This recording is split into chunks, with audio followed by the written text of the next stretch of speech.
Oke, assalamualaikum warahmatullahi wabarakatuh. Materi kali ini adalah liabilities atau kewajiban ya. Liabilitiesnya ada kewajiban, artinya kewajiban. Kewajiban ini di sisi pencatatan akuntansi ada di sisi sebelah kanan ya. Masih ingat equation aktiva sama dengan kewajiban plus modal ya. Aset sama dengan liability plus equity. Nah, kewajiban ini maksudnya adalah hutang yang harus dibayar perusahaan ya. Nah, kewajiban ini dibagi menjadi dua. Yang pertama current liability, artinya adalah current liability ini liability atau kewajiban lancar ya. Kemudian satu lagi non current liability. Non-current liability atau kewajiban tidak lancar ya. Non-current liability. Nah, untuk yang current liability ini adalah kewajiban lancar. Lancar di sini maksudnya adalah cepat ya, lancar. Jadi perputarannya cepat, biasanya hutangnya tidak lebih dari 1 tahun ya. Jadi kewajiban ya adalah kewajiban lancar adalah hutang yang harus dibayarkan perusahaan dalam waktu 1 tahun ya atau kurang. Nah, biasanya yang termasuk kewajiban lancar atau kewajiban yang harus segera dibayar ya, ini account payable ya. Contohnya account payable. Account payable ini hutang usaha atau hutang dagang. Jadi orang yang membeli produk kita atau yang memakai servis kita, jasa kita, mereka membayar tapi hutang, tidak dengan cash, tapi kredit ya. Maka namanya hutang dagang atau hutang usaha. Bahasa Inggrisnya account payable. Kemudian yang termasuk kewajiban lancar lainnya adalah notes payable ya. Nah, notes payable ini kalau account payable kita punya hutang tadi kan, kita beli sesuatu dari perusahaan lain dan perusahaan kita bayarnya tidak cash tapi hutang. Kalau notes payable ini sama tapi ada bunganya ya. Jadi kalau notes payable ini ada interestnya atau ada bunganya ya. Ada kuponnya. Jadi ada bukti tertulisnya. Ya sama seperti sebelumnya materi receivable atau piutang. Nah, tapi kalau receivable atau notes receivable, piutang itu yang bikin kupon, yang bikin suratnya orang yang berhutang. Nah, kalau di notes payable karena kita yang punya hutang, jadi yang bikin suratnya kita, perusahaan kita. Kemudian kewajiban lancar lainnya setelah account payable, notes payable, ada unearned revenue ya. Unearned ini artinya belum ya. Jadi revenue ini pendapatan, unearned itu belum. Jadi pendapatan yang belum bisa diakui. Nah, ini misalnya adalah perusahaan pesawat ya. Jadi kita sudah dapat cashnya, orang sudah bayar ke kita, tapi belum jadi pendapatan karena kita belum memberikan jasa atau servis ya. Orang yang beli tiket belum duduk di pesawat kita. Jadi dia dibayar di muka. Bisa juga perusahaan majalah yang berlangganan majalah, orang-orang itu sudah bayar di awal tapi majalahnya belum kita kirim, maka belum bisa kita akui revenue. Tapi cashnya sudah kita akui, udah masuk di debitnya cash. Cuma di kreditnya bukan revenue tapi unearned revenue. Unearned revenue ini ketika sudah jadi pendapatan atau majalahnya sudah dikirim, sudah unearned revenue-nya di debit, kreditnya baru revenue-nya ya. Nah, unearned revenue ini di sisi statement of financial position masuk di sisi liability sebelah kanan karena dia termasuk kewajiban lancar. Oke, kemudian hutang lain-lain ya. Hutang lain-lain ini di dalamnya termasuk hutang pajak ya atau tax. Pajak itu bahasa Inggrisnya tax. Kemudian hutang gaji ya, salary atau wages. Kemudian hutang bunga ya, hutang bunga ya atau interest payable. interest payable tentang bunga. Nah, ini adalah contoh-contoh kewajiban lancar ya. Bagaimana dengan kewajiban tidak lancar atau non-current liability? Contohnya itu bond. Bond ini adalah obligasi ya. Kalau account payable tadi hutang dagang atau hutang usaha. Not payable tadi adalah hutang wesel ya, yang ada bukti tertulis dan ada bunganya.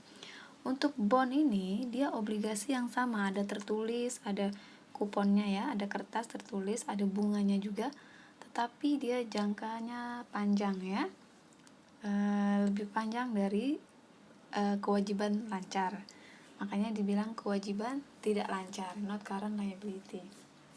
Nah, bond ini atau obligasi yang memiliki bunga dan masa maturity atau masa jatuh temponya itu lebih dari 1 tahun ya. Nah, bond ini ada bunganya ya. Kalau yang account payable nggak ada, notes payable ada ya. Kemudian dia ada maturity date-nya ya, tanggal mature itu tua. Jadi ada tanggal tua, ini maksudnya tanggal jatuh tempo ya. Tanggal terakhir kapan itu harus dibayarkan, itu lebih dari 1 tahun ya, more than 1 year. Nah, sudah. Contoh non-current liability ya bond ini tadi. Cuma bond aja. Cuma bond ini macam-macam, ada yang dikeluarkan oleh perusahaan swasta, ada yang dikeluarkan pemerintah. Biasanya yang dikeluarkan oleh pemerintah itu namanya obligasi retail Indonesia. Nah, surat obligasi retail Indonesia ini diperjualbelikan. Jadi pemerintah menerbitkan surat ORI ya, obligasi retail Indonesia. Ini berupa surat, itu banyak perusahaan-perusahaan yang beli. Nah, itu nanti perusahaan yang beli atau yang pegang surat ORI ini mengeluarkan uang, uangnya masuk ke kas pemerintah, dan ORI ini disimpan oleh perusahaan yang beli tadi. Nanti pemerintah bayar bunganya ke orang yang memegang surat hutangnya pemerintah atau surat ORI. Nah, ORI ini bunga yang didapatkan oleh orang yang beli ORI dari pemerintah tadi itu dapat bunga, itu namanya pendapatan bunga ya, atau yield. Ya, yieldnya pendapatan bunga. Biasanya perusahaan yang punya investasi di deposito itu lebih tertarik ke bond ya, atau obligasi jangka panjang, karena bunganya atau pendapatannya atau yieldnya itu biasanya lebih tinggi dari deposito ya. Kalau deposito kan kita memberikan uang ke bank dan nanti uang disimpan di bank sebagai deposito, kita misalnya dapat deposito interestnya 15-16% bunganya. Nah, kalau di ORI atau yield di atasnya, jadi bisa 17, bisa 18% ya. Nah, dia punya yield atau pendapatan bunga lebih tinggi kalau kita beli surat hutang ini. Tetapi kelemahannya ketika inflasi ini bisa rugi kita ya, karena nilai yang ada di kupon itu tetap seperti itu nilainya dan interestnya, tarifnya tetap seperti itu, tetapi inflasi kan menyebabkan nilai dari uang menurun. Nah, itu bisa rugi. Bisa juga kelemahannya itu di obligasi jangka panjang ini jadi nilainya setara, nah tidak ada untungnya ya. Kemudian bisa juga kalau surat obligasinya dikeluarkan oleh perusahaan swasta, bisa saja perusahaannya bangkrut. Nah, bisa juga. Jadi kalau deposito dijamin oleh pemerintah ya, pasti walaupun banknya bangkrut pasti dibayar oleh pemerintah dengan mengeluarkan bantuan dana ke banknya tadi. Tapi kalau di bonds itu memang high risk, resikonya lebih tinggi, artinya jadi dia buat menarik orang membeli, dia lebih tinggi bunganya atau yieldnya. Nah, seperti itu. Jadi memang aneh. Jadi dia diperjualbelikan seperti alat investasi ya, sama seperti saham ya. Saham itu share. Share itu lembar ya. Lembar saham ya. Dia sama, obligasi ini seperti saham ya, cuma bedanya kalau saham ini nggak ada bunganya. Kalau saham itu ketika kita main saham ya, kita beli saham, kita akan mendapatkan persentase bukan dari yang namanya bunga, tapi persentase dari yang namanya dividen. Tapi tidak semua saham ada dividennya. Ada juga perusahaan yang ada dividennya. Biasanya kalau perusahaannya laba, untung di tahun itu, dan rapat pemegang saham memutuskan untuk membagi dividen, maka kita dapat dividen sesuai persentase kepemilikan saham kita di perusahaan itu. Tapi tidak selalu dibagikan dividen itu. Bisa juga tetap return earning atau laba ditahan, tidak dibagikan ya. Tapi kalau bond itu pasti dapat persentase dari interest atau bunga. Kalau yang megang surat bondnya namanya persentase yield ya, pendapatan bunga. Nah, itu bedanya. Dan kalau di sama bond dan share bisa diperjualbelikan. Saham kalau kita beli terus kita jual ada selisih harga, itu kita juga untung. Sama seperti bond juga seperti itu. Ini juga bisa yang memegang surat yang membuat surat bond ini mengkonversi bondnya menjadi shares atau menjadi saham ya. Namanya menjadi convertible bond. Convertible bond ya.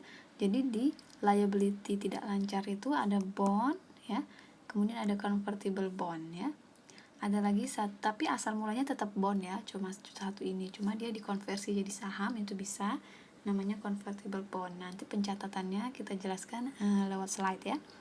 Kemudian ada lagi namanya callback atau dipanggil kembali. Callable, call itu dari telepon ya, call ya, callable bond. Callable bond ini ya, artinya adalah surat hutang yang sudah, misalnya perusahaan A menerbitkan surat hutang dan dibeli perusahaan B.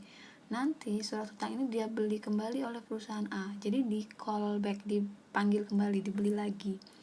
Nah, ini biasanya untuk meningkatkan harga dari bondsnya ya. Jadi kalau simpelnya, saya punya HP ya, saya punya mobil ya, saya jual ke orang dengan harga 100 juta ya.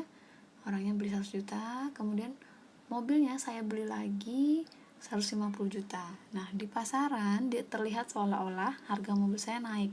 Padahal yang beli mobil itu saya sendiri lagi. Nah, nanti akan memancing orang-orang untuk membeli yang barangnya tadi. Begitu juga dengan callable bond ya. Jadi dibeli kembali.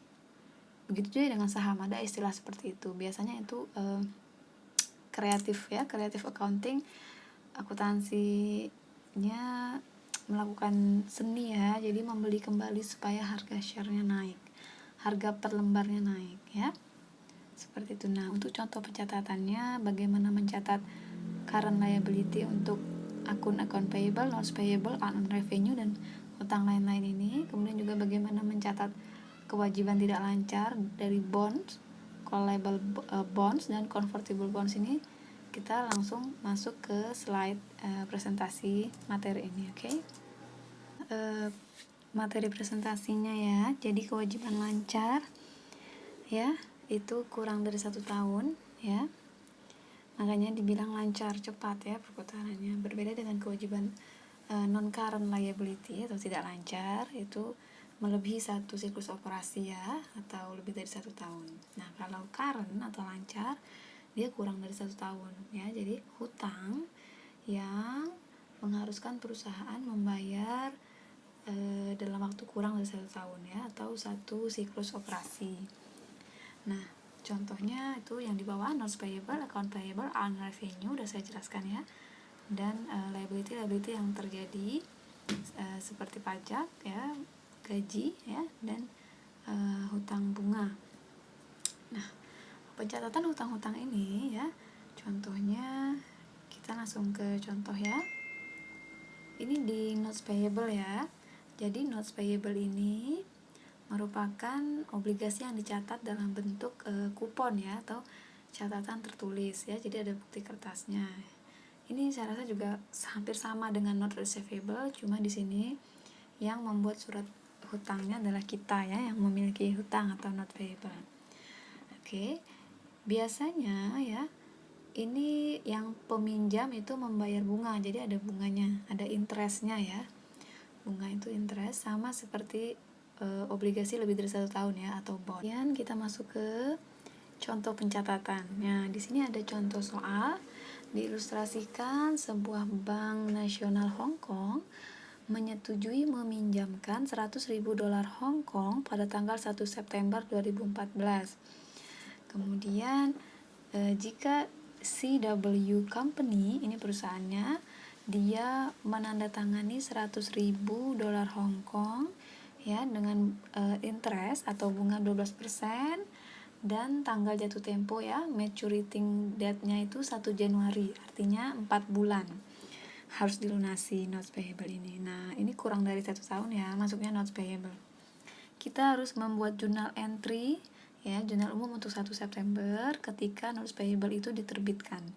Dan selanjutnya yang B, kita membuat adjusting journal entry atau jurnal penyesuaian di tanggal 31 Desember ya, karena itu mau tutup buku ya. Kemudian asumsikan monthly adjusting entries-nya belum dibuat ya, jadi kita yang buat. Kemudian yang ketiga, yang C, membuat jurnal umum untuk maturity, untuk tanggal jatuh tempo atau saat pelunasan 1 Januari 2015. Oke, 100.000, 12%, 4 bulan. Maka jurnal umumnya adalah ketika penerbitan notes payable, maka kita mendapatkan cash 100.000 ya, karena kita minjem ya, kita punya hutang, cash 100.000, dan kita membuat surat hutang, notes payable 100.000. Oke. Kemudian yang kedua, jurnal penyesuaian 31 Desember. Nah, 1 September ke 31 Desember itu ada September, Oktober, November, Desember, 4 bulan ya. 4/12 ya. Jadi bunga tadi itu pasti per tahun, 12% per tahun. Maka untuk bunga 4 bulan, 4/12 kali 12% dari 100.000. Ketemunya 4.000 ya. Ya sudah, kita catat pengeluaran expense ya. Pengeluaran itu expense. Untuk bunga berarti interest expense di debit 4.000 ya, karena pengeluaran itu kalau muncul di debit ya. Interest expense 4.000 dan interest payable 4.000. Jurnal penyesuaian ya, pakai payable. Kemudian yang C, ketika pelunasan ya, sama di 1 Januari ya, kita juga membayar bunga lagi 4.000 ya, payable ya, hutang pajak penjualan 600. Pencatatannya jurnal umumnya seperti itu. Oke. Tidak sulit ya. Kemudian selanjutnya unearned revenue ya. Unearned revenue ini biasanya buat tipe-tipe perusahaan yang bisnis atau industrinya di bidang yang mendapatkan cash di muka, tapi service atau barangnya belum dirasakan oleh customer ya, seperti perusahaan penerbangan, airline, kemudian penerbit majalah ya, biasanya yang berlangganan majalah juga bayar di awal tapi majalahnya belum dikirim untuk bulan itu ya. Kemudian juga hotel, biasanya kita booking, bayar dulu tapi kita belum menikmati service hotelnya ya. Itu adalah tipe-tipe bisnisnya ya, perusahaan yang biasanya ada unearned revenue. Oke. Untuk contoh soal di sini diilustrasikan ya, Busan iPark ya menjual 10.000 tiket sepak bola ya. Nah, jadi dia perusahaan tiket, dia menjual tiket sepak bola 10.000 ya. Pak, di harga 10.000 tiket ini di harga 50.000 won ya. Ini di Korea 50.000 won each ya, setiap per tiketnya 50.000. Artinya kalau 10.000 penjualan dikali 10.000. Oke. Nah, kemudian ini untuk 5 for each 5 game, untuk 5 schedule permainan ya. The club membuat jurnal ya, membuat jurnal untuk penjualan tiket di season itu ya. Nah, ini pencatatannya, jurnalnya ini in thousand ya, dituliskan in thousand, berarti nolnya dikurangi 3 ya, karena dianggap in thousand. Jadi kalau jurnal di atasnya ada tulisan in thousand, maka di jurnalnya tidak perlu ditambahkan 3 angka. Jadi 50.000 each tiket tadi dikali 10.000 harusnya 500 juta. Tapi karena nolnya kebanyakan ditulis 500.000 saja, tapi di atasnya ditulis in thousand of won. Nah, makanya di sini 500.000 ditulisnya. Oke, 6 Agustus dia dapat cash 500.000. Revenue-nya belum terjadi ya, tiket revenue belum terjadi, jadi catat aja di kreditnya unearned revenue ya, atau unearned ticket revenue karena ini tiket. Kemudian dia bikin jurnal penyesuaian untuk mencatat ketika pertandingan itu sudah berlangsung, jadi sudah boleh diakui revenue ya, tiket revenue di kredit, debitnya unearned ticket revenue. Debitnya ini untuk menghapus yang tadi, yang tanggal 6 Agustus. Jumlahnya berarti 1 bulan selisihnya. Nah, 500.000 yang dibayar tadi untuk 5 kali schedule game, 5 kali pertandingan ya. Ya, atau 5 kali maka jika 1 bulan maka dibagi 5. 500.000 dibagi 5 100.000 ya, karena baru 1 kali pertandingan. Oke, makanya 100.000 angkanya di sini. Ya, ini tergantung kondisi transaksinya seperti apa ya, atau tergantung soalnya seperti apa ya kalau latihan soal. Oke, yang sudah terjadi atau yang sudah menjadi pendapatan 100.000. Biasanya ada di soalnya nih, tiket revenue ya sudah 100.000, yang tadi yang dihapus tadi unearned ticket revenue jadi dapat 100.000. Oke. Nah, ini kewajiban lancar ya, punya maturity ya, atau tanggal jatuh tempo ya. Biasanya dipresentasikan di Statement of Financial Position atau laporan posisi keuangan atau neraca. Nah, ini udah ada tulisan in thousand ya, dalam ribuan. Ya, karena daripada kebanyakan menulis angka 0, biasanya ditulis seperti itu. Untuk mata uang biasanya ditulis di baris paling atas aja, euro atau dolar atau rupiah. Nah, pencatatannya di sisi liability sebelah kanan itu nanti berjejer, itu mulai dari short term ya, short term itu yang notes payable, kemudian account payable ya, hutang dagang, kemudian yang long term, kemudian yang expense yang terjadi di awal sehingga terjadi hutang gaji, hutang benefit karyawan dan lain-lain ya, hutang pajak, hutang dividen ya, jadi kita belum bayar dividen ke pemegang saham, itu juga masuk di liability ya. Nah, ini adalah analisa saja ya. Jadi ketika kita ingin misalnya berinvestasi saham atau ketika kita ingin mengasih pinjaman ke perusahaan, kita lihat dia proporsi aset dan hutangnya itu, aset dan kewajibannya itu berapa rasionya. Nah, kalau ini kan rasionya 1,29 banding 1, lebih tinggi asetnya, berarti tidak apa-apa jika perusahaan ini mau berutang ke bank, banknya bisa terima ya, boleh kamu berutang karena asetmu lebih tinggi dari liability-mu ya. Jadi rasio ini untuk menentukan decision atau keputusan seperti itu. Nah, ada yang namanya liquidity. Liquidity ini adalah kemampuan perusahaan untuk membayar kewajiban-kewajibannya ya, sesuai jatuh tempo. Jadi kewajibannya tuh bisa kita nilai juga dengan laporan keuangan. Jadi kita lihat working capitalnya ya, atau selisih aset dikurang liability-nya ya, modalnya ketemunya kalau di sini 4646 euro ini ada ya, ada capitalnya, berarti bisa ya, liquidity-nya mampu. Jadi liquid ya, dia asetnya banyak dan dia bisa atau mampu untuk membayar kewajibannya. Rasionya juga bagus, 1,29 banding 1. Ya, ini buat analisa saja, buat pengambilan keputusan ya dalam bisnis. Oke, ini evaluasi. Sekarang kita masuk ke non-current liability atau kewajiban tidak lancar ya. Sebelumnya sudah saya jelaskan ya, bond ya bahasa Inggrisnya, atau bahasa Indonesianya obligasi ya. Bahasa Indonesia dari bond adalah obligasi lebih dari 1 tahun ya jatuh temponya. Nah, kalau notes payable itu obligasi yang kurang dari 1 tahun.